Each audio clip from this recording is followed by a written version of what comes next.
بسم اللہ الرحمن الرحیم۔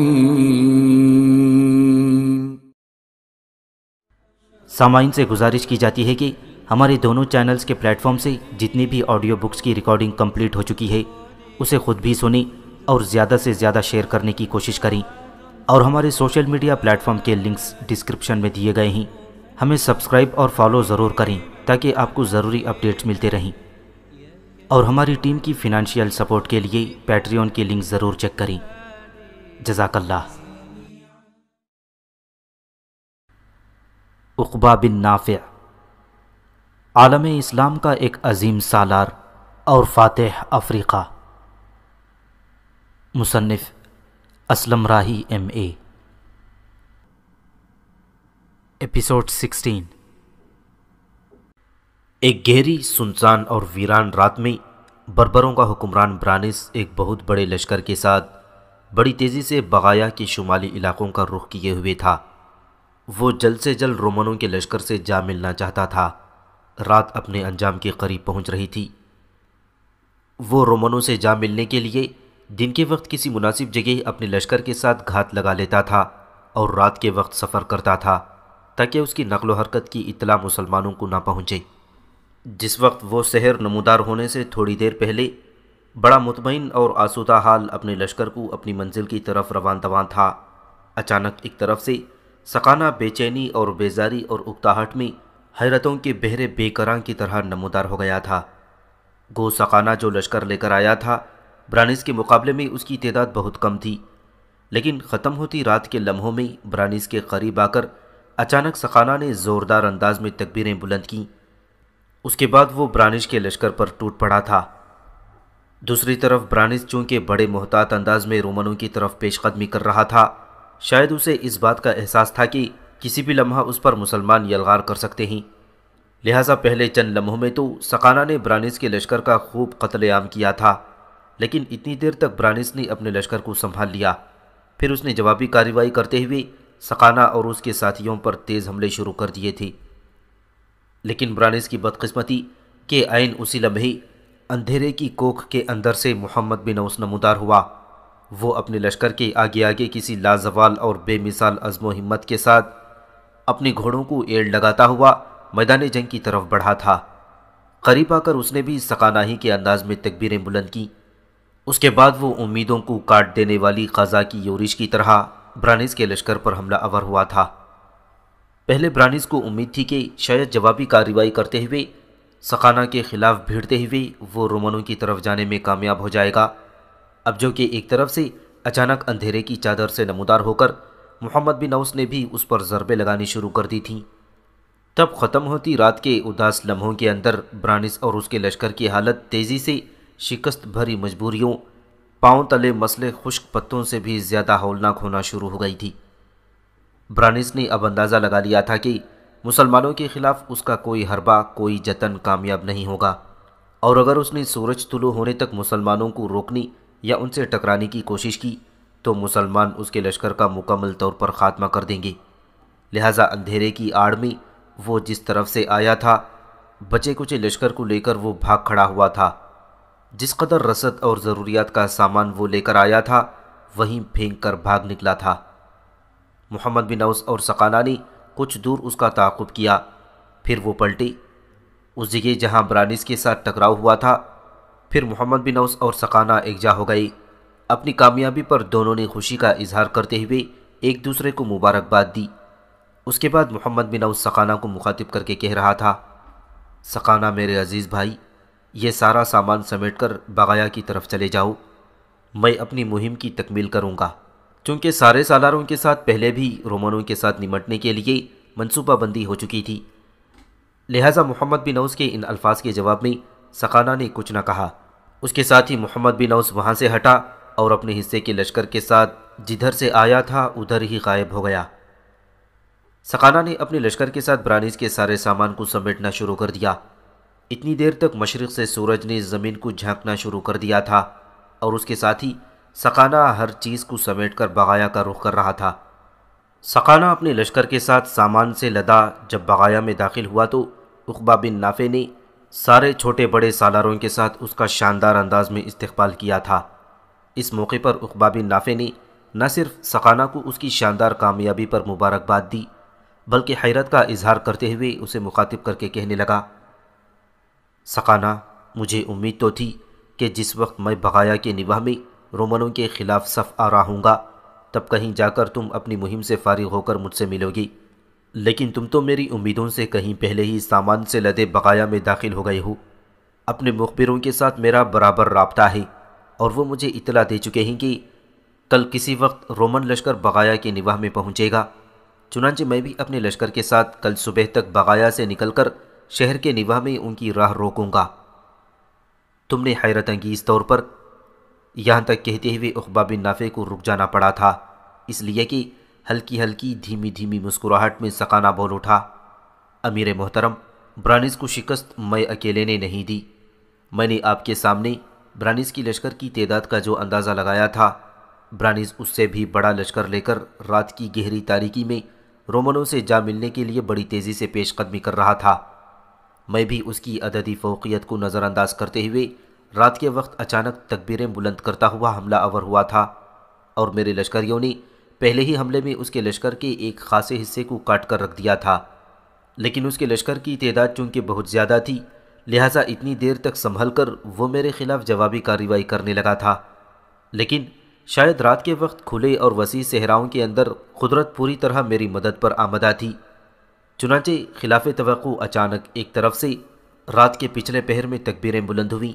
میں اور میرے لشکریوں نے جب دیکھا تو ایک طرف امیر محمد بن اوس اپنے لشکر کے ساتھ نمودار ہوا اور آتے ہی وہ اس طرح برانس کے لشکر پر جھپٹا تھا کہ برانس اور اس کے لشکری محمد بن اوس کے چند حملوں کو بھی برداشت نہ کر سکے اور بھاگ کھڑے ہوئے۔ میں نے اور امیر نے تھوڑی دیر تک ان کا تعاقب کیا، اس کے بعد میدان جنگ آئے۔ امیر نے مجھے یہ سارا سامان دے کر ادھر آپ کی طرف بھیج دیا اور خود جس طرف سے آئے تھے اسی طرف کہیں غائب ہو گئے۔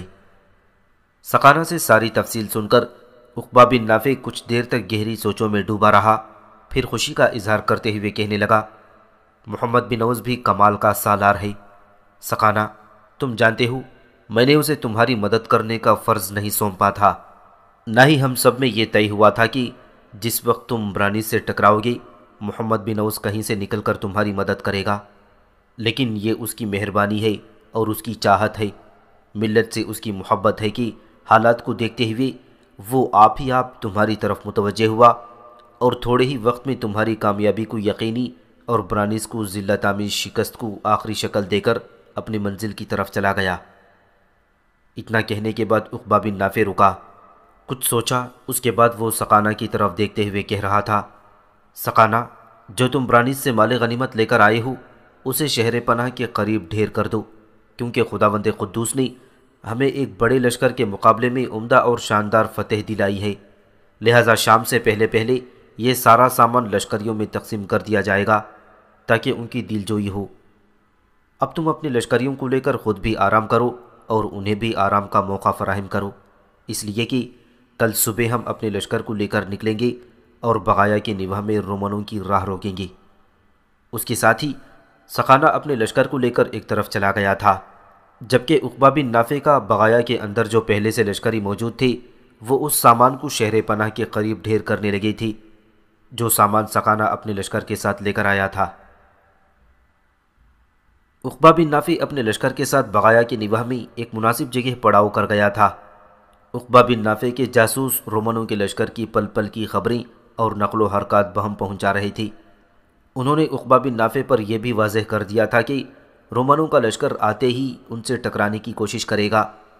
ان اطلاعات کے پس منظر میں عقبہ بن نافع نے دشمنوں سے ٹکرانے کی اپنی تیاریوں کو آخری شکل دے دی تھی۔ جس وقت سامنے کی طرف سے دھول اٹھتی ہوئی آسمان کی طرف جاتی دکھائی دے رہی تھی، عقبہ بن نافع نے اندازہ لگا لیا تھا کہ رومنوں کا لشکر بڑی تیزی سے اس کا رخ کر رہا ہے۔ اس موقع پر اس نے کچھ سوچا، باقی سالار اس کے اطراف میں کھڑے ہوئے تھے اور چھوٹے سالار بھی اس کے آس پاس تھے۔ کچھ فیصلہ کرتے ہوئے عقبہ بن نافع قبلہ رخ بیٹھا، سجدے میں گیا، پھر انتہائی عاجزی، انکساری اور ڈبڈباتی ہوئی آواز میں وہ دعا کر رہا تھا۔ اس کی دعا کے الفاظ کچھ اس طرح تھے، اے رب ذوالجلال، وقت کے منجدھار میں تو ہی منصفوں کو انصاف کی روایتیں عطا کرتا ہے، تو ہی اپنے بندوں کو بوئے اخلاص عقیدت کا نور اور اخوت کی روشنی عطا کرتا ہے۔ اے خداوند لم یزل، تو ہی مادہ حیات کے ایک قطرے سے قوم وجود میں لاتا ہے۔ ستاروں کی گردش تیرے ہی حکم سے متحرک ہے، تیرے ہی حکم سے سورج کا آتشی افتادہ اندھیروں کے سمندر سے نکل کر جان بخش رفاقت عطا کرتا ہے۔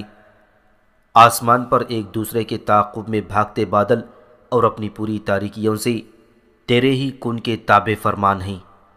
اے اللہ، کلی کلی کی پتی، گل کے ورق ورق، شجر کی ٹہنی ٹہنی کی رگ رگ میں وحدانیت کا راز پنہا ہے۔ اے مالک کون و مکاں، تاریخ کی رفتار میں تو نے کسی کو بھڑکتی آگ، کسی کو بیرو ویران سے نکالا۔ تو نے ہی کسی کو سینا پر، کسی کو غار ہرا میں، میرے اللہ تو نے ہی کسی کی مچھلی کے پیٹ میں اور کسی کی آنسوؤں کی روانگی میں پکار کو سنا۔ تیری ذات جمیل اور اجمل، تیری ذات مکمل اور اکمل، تیری حکمت اعلیٰ اور قوت عظمت کی علامت، تو ہی خود مختار اور مطلق العنان ہے۔ تیری ذات پروقار ہے، تو ہی محبت کو نفرت میں، غم کو خوشی، سیاہی کو سفیدی اور سختی کو نرمی میں تبدیل کرنے والا ہے۔ اے اللہ، ہم تیرے عاجز، تیرے اطاعت گزار، تیری وحدانیت کے تابعدار بندے ہیں۔ اے اللہ، ہمیں دکھ کے بادلوں کی کرختگی، جبر و ستم کی چنگاریوں کے خاموش اور بے حس نفرت کے وفور سے بچا کر رکھنا۔ ہمارے خیالات کے انبار، دل کا سکون، ہماری دعا کا ہر حرف تیری ہی رحمت سے منسوب ہے۔ ہم ہمہ وقت تیری رحمتوں کے اعجاز، تیرے گن کے عجائبات کی توقع رکھتے ہیں۔ اے اللہ، خون میں نہائے ماحول میں ہماری مدد اور اعانت کرنا۔ اے مالک دو جہاں، ہمارے دشمن لومڑی کی مکاری، سانپ کی سی خباثت اور ذوق چاہو چشم خنزیر کی گندگی، کوے کی نحوست جیسے اپنے غرور اور فخر، بد نصیبی اور نفس کی ذلت اور جہالت جیسے اپنے تعصب اور گھمنڈ کے ساتھ ہم پر وار کرنے والے ہیں۔ میرے اللہ، ان کے مقابلے میں ہمیں چرواہوں کی سی محویت، فضاؤں کی بے کناری سا ناقابل تسخیر بنا کر رکھنا۔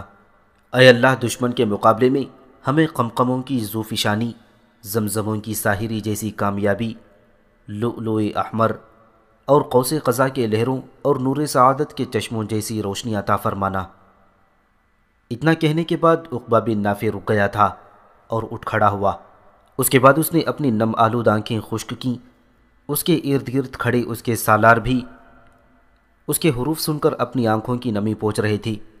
اس کے بعد عقبہ بن نافع اپنے سالاروں کے ساتھ مل کر اپنے لشکر کی صفیں درست کرنے لگا تھا، اس لیے کہ رومنوں کا لشکر بالکل قریب آ گیا تھا۔ رومنوں نے آتے ہی اپنی لشکر کی صفیں درست کرنا شروع کر دی تھیں، اور تھوڑی دیر کے بعد سامان سے لدے ہوئے چھکڑے اور بار برداری کے جانور بھی وہاں پہنچ گئے، اور لشکر کے پیچھے ان کا پڑاؤ قائم کر دیا گیا تھا۔ لیو ہرکیولیس اسارین اور اپنے دوسرے سالاروں کے ساتھ گوتھ، گول، وندال اور ہن قبائلوں کے ساتھ اپنے لشکر کی صفیں درست کر رہی تھی کہ اس موقع پر رومنوں کے جاسوس اپنے گھوڑے دوڑاتے ہوئے ان کے قریب آئے۔ انہیں دیکھتے ہوئے لیو، ہرکیولیس اور اسارین رک گئے تھے۔ وہ جاسوس اور مخبر قریب آ کر رکے، اپنے گھوڑوں سے اترے، پھر لیو کو مخاطب کر کے کچھ کہنا چاہتے تھے کہ لیو نے انہیں مخاطب کر کے کہا، کیا تم ہمارے لیے کوئی نئی خبر لے کر آئے ہو؟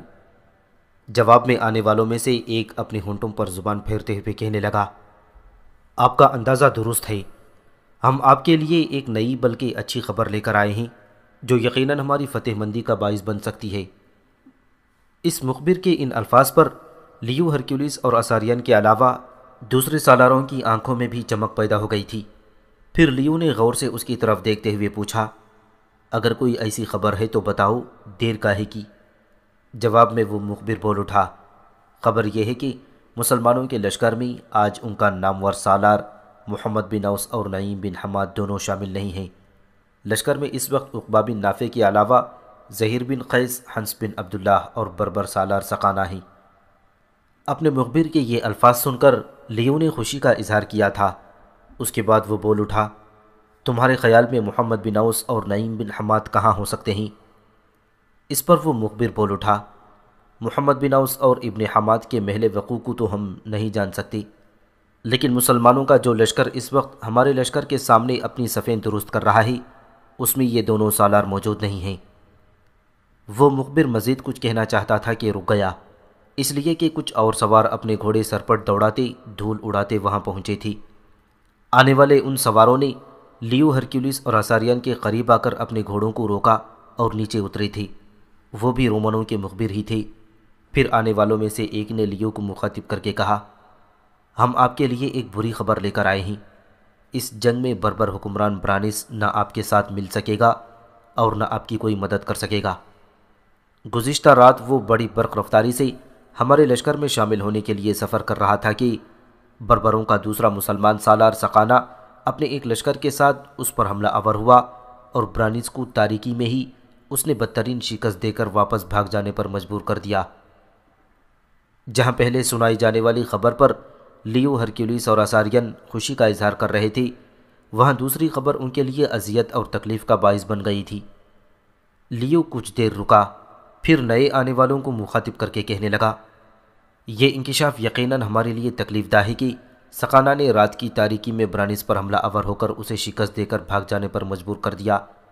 اگر یہ سچ ہے تو اس وقت سقانہ بھی عقبہ بن نافع کے لشکر میں موجود نہیں ہوگا۔ اس پر آنے والا مخبر بھی بول اٹھا، نہیں، ایسا نہیں ہے۔ سقانہ رات کی تاریکی ہی میں اپنی کارروائی مکمل کر چکا ہے اور برانس کو بھگانے کے بعد عقبہ بن نافع کے پاس پہنچا ہے اور اس وقت وہ لشکر میں شامل ہے۔ کیا مسلمانوں کا وہ لشکر جو برانس پر حملہ آور ہوا تھا، سقانہ کے علاوہ کیا مسلمانوں کے سالار محمد بن اوس اور ابن حماد بھی شامل تھے؟ آنے والوں کی طرف غور سے دیکھتے ہوئے لیو نے پوچھا۔ آنے والے طلایہ گروں نے پہلے ایک دوسرے کی طرف دیکھا، پھر کہنے لگے، ہم نے محمد بن اوس اور ابن حماد کو کہیں نہیں دیکھا۔ برانس کو شکست دینے کے بعد اس نے سارا سامان سمیٹا۔ اس وقت تک سورج طلوع ہو گیا تھا اور دن کی روشنی میں ہم نے صرف سقانہ کو میدان جنگ سے بغایا شہر کی طرف پیش قدمی کرتے ہوئے دیکھا تھا۔ ابن اوس اور ابن حماد وہاں نہیں تھے۔ لیو ہرکیولیس اور اساریان یہ ساری تفصیل جاننے کے بعد کچھ دیر تک خاموش رہی۔ پھر لیو نے پہلی بار ہرکیولیس کو اپنے خیالات کا اظہار کرتے ہوئے بول اٹھا، اگر برانس کو شکست دینے کے بعد سقانہ عقبہ بن نافع کے پاس آ گیا ہے تو اس کا مطلب یہ ہے کہ برانس کے خلاف کارروائی میں محمد بن اوس اور ابن حماد نے بھی حصہ لیا تھا۔ ایسا سمجھ لیا جائے تو پھر ہمارے سامنے دو پہلو رہتے ہیں، ایک یہ کہ عقبہ بن نافع نے اس بار محمد بن اوس اور نعیم بن حماد کو قیروان شہر میں چھوڑا ہوگا، لیکن اس پر میرا دل مطمئن نہیں ہے۔ اگر ایسا ہوتا تو مسلمانوں کا سالار صالح بن حریم اس وقت عقبہ بن نافع کے ساتھ ہوتا، اسے قیروان میں ہی نہ رہنے دیا جاتا، جبکہ ہمارے مخبر پہلے اطلاع دے چکے ہیں کہ قیروان کی حفاظت پر صالح بن حریم کو چھوڑا گیا ہے۔ میرا اندیشہ جو ہمارے لیے اٹھ سکتا تھا وہ یہ کہ قیروان کی حفاظت پر عقبہ بن نافع نے صالح بن حریم ہی کو چھوڑا ہوگا، جبکہ محمد بن اوس اور نعیم بن حماد اپنے لشکروں کے ساتھ کسی مخصوص جگہ پر متعین ہوں گے اور ضرورت کے وقت شاید اپنی گھات سے نکل کر ہم پر ضرب لگانے کی کوشش کریں گے۔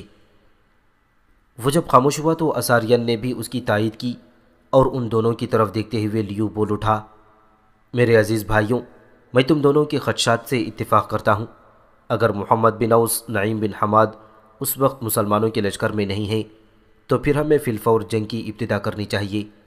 اگر وہ ارد گرد کہیں گھات میں ہیں تو کم از کم ہمارے مخبروں کی نگاہ میں آ سکتے ہیں، جبکہ ایسا نہیں ہے۔ تاہم اگر وہ کہیں گھات سے نکل کر ہم پر حملہ آور بھی ہو جاتے ہیں تو زیادہ سے زیادہ وہ یہ کر سکتے ہیں کہ جس وقت جنگ ہو رہی ہوگی ہماری پشت کی طرف سے نمودار ہو کر ہم پر ضرب لگانے کی کوشش کریں گے، اور میں اس کا بندوبست ابھی سے کرنے لگا ہوں۔ ہم لشکر کا ایک خاصا بڑا حصہ پڑاؤ میں رکھتے ہیں۔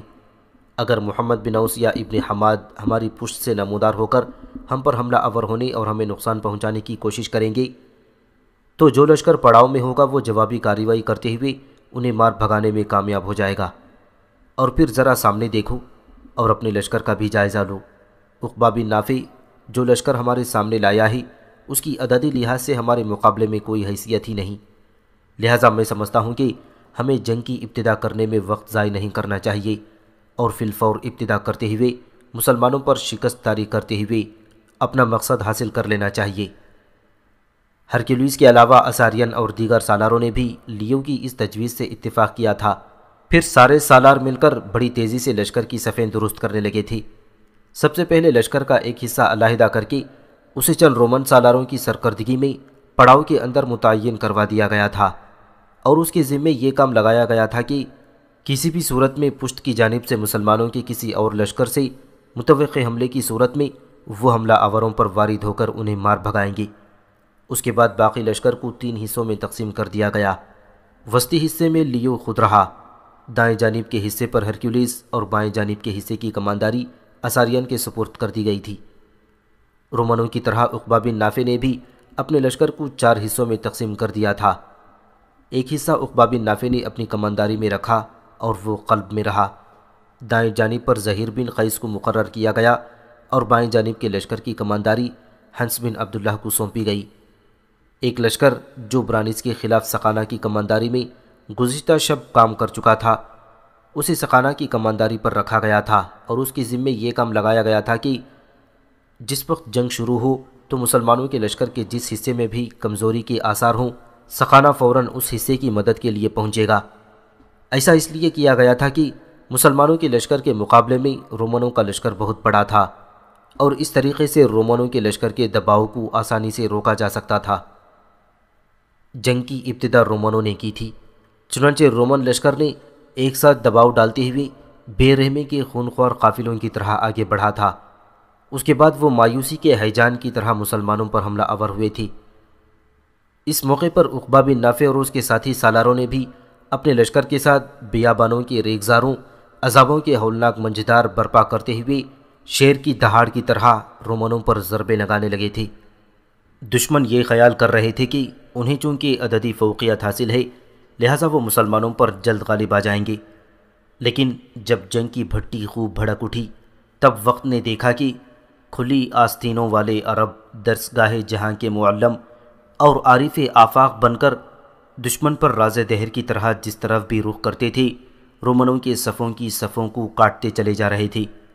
دوسری طرف بندگی اور اطاعت کے نقطہ اتصال کو گلے لگانے والے بربر صاحب سیف و قلم بن کر رومنوں کے سامنے نہ ہٹنے والی چٹانیں ثابت ہونے لگے تھے۔ صحرائے عرب کے بدو اپنے سروں پر کفن باندھے اذیتوں کے سمندر کی فناخیزیوں کی اذیت ناک دستک کی طرح جس طرف بھی رومنوں کے لشکر کے اندر رخ کرتے تھے، اپنے پیچھے حیات کی خونی اداسیاں لوح کی لکیروں میں کرب بڑھاتے سسکتے الفاظ کی داستانیں چھوڑتے چلے جا رہے تھے۔ ان کے پہلو با پہلو بربر بھی بھڑکتی درد کی صداؤں کی طرح رومنوں پر ضربیں لگاتے ہوئے ان کی ثقافت کو خون آلود کرنے کی کارروائیوں کی ابتدا کر چکے تھے۔ عربوں اور بربروں نے دست افریقہ میں بڑی تیزی سے رومنوں کی نظروں کی دہلیز پر اندیشوں کی کوبیدہ مزاحی طاری کرنا شروع کر دی تھی۔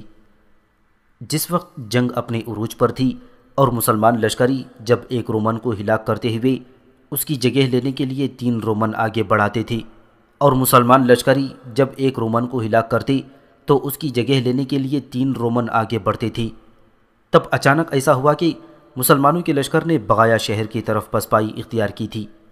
عقبہ بن نافع اپنے سالاروں کے ساتھ رومنوں سے لڑتا بھیڑتا پیچھے ہٹنے لگا تھا۔ اس موقع پر رومنوں نے بے پناہ خوشی کا اظہار کیا اور ان کے سالار زوردار انداز میں نعرے بلند کرتے ہوئے خوشی کا اظہار کر رہے تھے۔ مسلمانوں کا پسپا ہونا گویا ان کے لیے ان کی فتح مندی اور کامیابی کا در کھلنے کے مترادف تھی۔ وہ ایک دم تو مسلمانوں پر جھپٹے نہیں تھے، تاہم جس وقت مسلمان پسپا ہوئے رومن بھی ان پر تیز حملے کرتے ہوئے ان کے پیچھے ہو لیے تھے، یہاں تک کہ عقبہ بن نافع اپنے لشکر کے ساتھ پسپا ہوا بغایا کی فصیل کے قریب چلا گیا تھا۔ وہاں جا کر مسلمانوں نے ایک نئی کارروائی کی ابتدا کر دی۔ عقبہ بن نافع اور حنس بن عبداللہ نے لشکر کے ایک حصے کو لے کر فصیل کے ساتھ ساتھ بائیں جانب ہو لیے تھے، اور زہیر بن قیس اور سقانہ اپنے اپنے حصے کے لشکروں کو لے کر فصیل کے ساتھ ساتھ دائیں جانب ہٹنا شروع ہو گئی تھی۔ یہ صورتحال دیکھتے ہوئے لیو نے بھی اپنے لشکر کو 2 حصوں میں تقسیم کر دیا اور ایک حصے کو عقبہ بن نافع اور حنس بن عبداللہ کے ساتھ الجھا دیا، اور دوسرے حصے کو اس نے زہیر بن قیس اور سقانہ سے الجھنے کے لیے مقرر کر دیا۔ رومن لشکر مسلمانوں کے دونوں حصوں کے پیچھے پیچھے تھوڑا سا ہی آگے گئے ہوں گے کہ ان پر قیامت ٹوٹ پڑی، اس لیے کہ فصیل کے اوپر سے ایسی تیز اور جان لیوا تیر اندازی کی گئی کہ ان گنت رومن اپنے گھوڑوں سے گرتے اور لاشوں کی صورت میں زمین پر بچھ گئے۔ عین اسی موقع پر جبکہ رومن مسلمانوں کے دونوں حصوں کے ساتھ بری طرح الجھے ہوئے تھے اور فصیل سے ان پر تیز تیر اندازی کی جا رہی تھی اور رومنوں کے لیے ایک خونی انقلاب اٹھا تھا، اس لیے کہ ایک طرف سے محمد بن اوس اور نعیم بن حماد اپنے حصے کے لشکر کے ساتھ نمودار ہوئے تھے۔ دشمن کے پڑاؤ کی طرف آتے ہوئے سب سے پہلے ابن اوس اور ابن حماد نے ایک زبان ہو کر زیست کی ہنگامہ آرائیوں میں کائنات کے سہاگ میں زندگی کی بے ضمیری کو منجمد کر کے جڑوں سے فضاؤں کی عظیم وسعت تک پھیل جانے والی آوازوں کی طرح تکبیریں بلند کرنا شروع کر دی تھیں۔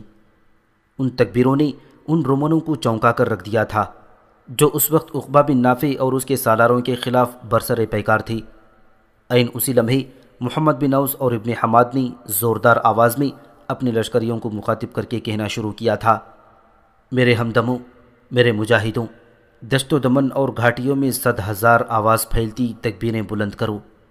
رسول عربی صلی اللہ علیہ وسلم کے پیروکاروں، دلیروں، غازیوں، آزادی کی طرف دوڑو۔ آزادی غلامی کے خونخوار بھیڑیوں کے سامنے ہمارے لیے سکھ کا مسیحا ہے۔ ملت کے پاسبانوں، آؤ اپنے دین کا دست شفا مسلم قوم کے پاسبان بن کر جبر و ستم کے اندر صداقت اور سچائی کے طوفان کھڑے کریں۔ ملت کو اسیر کرنے والوں، حق پر جھوٹ کے ذائقے سجانے والے اور ہونٹوں پر بربادی کے موسم کے رنگ بچھانے والوں پر صبح نو کے قافلوں کی طرح چھا جائیں۔ آؤ میرے ساتھیوں، میرا ساتھ دو کہ زیست کی شمع بجھانے، تمدن کے سفینے غرق کرنے، باطل کے حق میں فیصلے کرنے والوں کے خلاف دل کا سکون چھینتا نوحہ بن کر وارد ہو جائیں۔ آزادی کا نعرہ مارو، یہ آزادی ہمارے پاس ایک مقدس امانت ہے۔ آؤ میرا ساتھ دو، دشت افریقہ کے ایک سرے سے دوسرے سرے تک بحر و بر میں اپنے رب کی حکمرانی قائم کریں۔ اسی میں ہماری بقا، اسی میں ہماری وقار اور ہماری ارتقاء ہے۔ اتنا کہنے کے بعد محمد بن اوس رک گیا تھا۔ اتنی دیر تک دونوں اپنے لشکر کے ساتھ رومنوں کے پڑاؤ کے قریب آ گئی تھی۔ رومنوں نے اپنے پڑاؤ کی حفاظت کے لیے ایک خاصا بڑا لشکر رکھا ہوا تھا، اور پھر دیکھتے ہی دیکھتے محمد بن اوس اور نعیم بن حماد کے لشکروں نے 22 پردوں میں بکھرے سمندر، ریت کی طرح ریزہ ریزہ کرتی غول بیابانی کی آتش خیزی کی طرح رومنوں کے اس لشکر پر حملہ آور ہو گئی تھی جو پڑاؤ کی حفاظت پر مامور تھا۔ یہ صورتحال ان رومنوں کے لیے بڑی حوصلہ شکن تھی جو اس وقت عقبہ بن نافع اور اس کے سالاروں کے ساتھ ٹکرا رہے تھی، اس لیے کہ وہاں ان کی خود کی حالت بہت بری ہو رہی تھی۔ جہاں دائیں بائیں سے عقبہ بن نافع، حنس بن عبداللہ اور زہیر بن قیس اور سقانہ ان پر ضربیں لگا رہے تھے، وہاں فصیل کے اوپر سے ان پر ایسی تیز تیر اندازی کی جا رہی تھی کہ ان کے انگنت لشکری بے دم ہو کر ایک طرف سے فصیل کے پیچھے چھپ گئی تھی۔ ایسے موقع پر جب محمد بن اوس ابن حماد نے اچانک نمودار ہو کر ان کے پڑاؤ پر حملہ کر دیا تو رومنوں کے رہے سہے اوسان بھی خطا ہو گئے۔ دراصل عقبہ بن نافع اور محمد بن اوس اپنے پہلے سے طے شدہ منصوبے کے مطابق عمل کر رہی تھی۔ رومنوں نے جب دیکھا کہ ان کے لیے تو دوہری مصیبت اٹھ کھڑی ہوئی ہے تو انہوں نے فصیل کے پاس سے ہٹ کر پہلے انہوں نے اپنا پڑاؤ بچانے کی کوشش کی، لیکن اب ایسا کرنا کوئی آسان کام نہ تھا۔ جو ہی وہ پیچھے ہٹے، دائیں جانب سے زہیر بن قیس اور سقانہ اور بائیں جانب سے خود عقبہ بن نافع اور حنس بن عبداللہ بھوکے شاہینوں کی طرح امڑتے ہوئے ان پر ضربے لگانے لگے تھے۔ اور پھر رومنوں کی مزید بدبختی کہ جب تک وہ بغایا شہر کی فصیل سے ہٹ کر پڑاؤ کی طرف آتے، اس وقت تک محمد بن اوس اور ابن حماد نے رومنوں کے اس لشکر کا مکمل طور پر صفایا کر دیا تھا جو اپنے پڑاؤں کی حفاظت کر رہی تھی۔ اس کے بعد محمد بن اوس اور ابن حماد اپنے لشکر کے ساتھ پڑاؤ سے نکل کر شہر کی طرف بڑھے تھی۔ اب رومن مزید دل برداشتہ ہو گئی، اس لیے کہ ان کے سامنے اب ایک اور لشکر امڑنے لگا تھا۔